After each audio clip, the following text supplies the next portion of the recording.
今回はこちらの商品を開封していきます。オッドキャストのワイヤレスアダプター U2 Air Pro ですね。こちらの方を開封していきたいと思います。こちらの方は何かというと、カープレイを無線化する商品です。その最新版ですね。こちらの方を開封していきます。よいしょ。はい。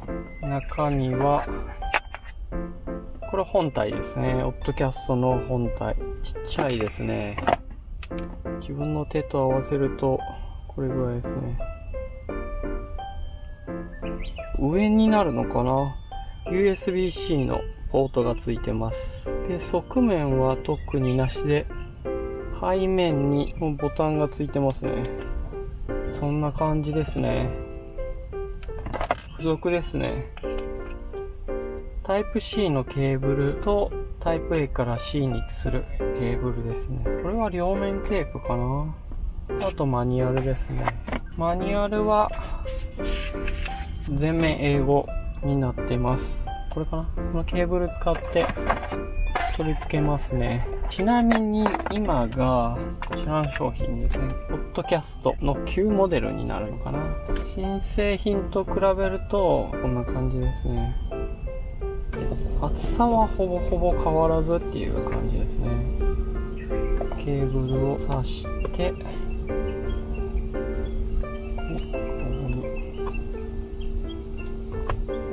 出します。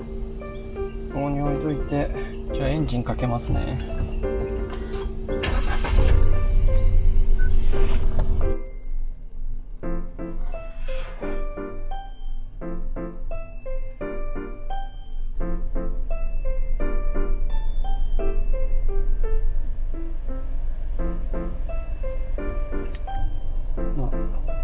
選択します。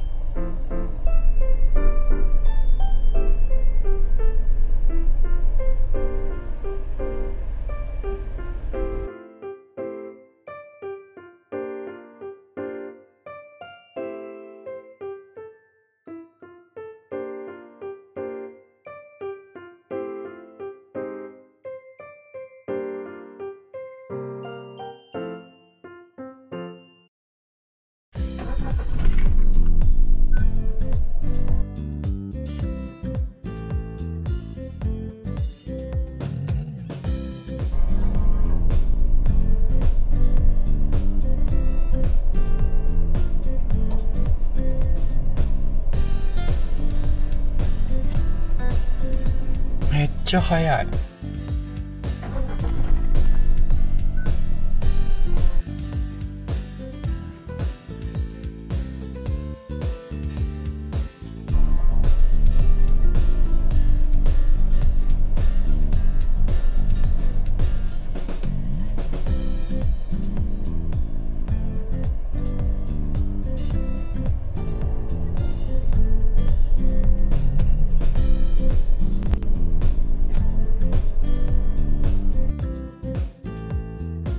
7、8秒早いな。スピードが上がってます。もうただただスピードが上がってます。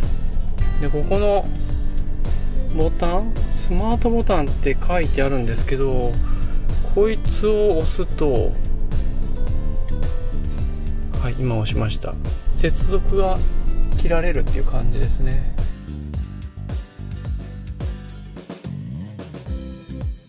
いやー、圧倒的なスピードだね。やっぱ技術の進化ってすごいね。詳しい情報は概要欄に貼ってありますので、興味のある方はぜひチェックしてください。この動画が良かったらグッドボタン、チャンネル登録ぜひぜひお願いします。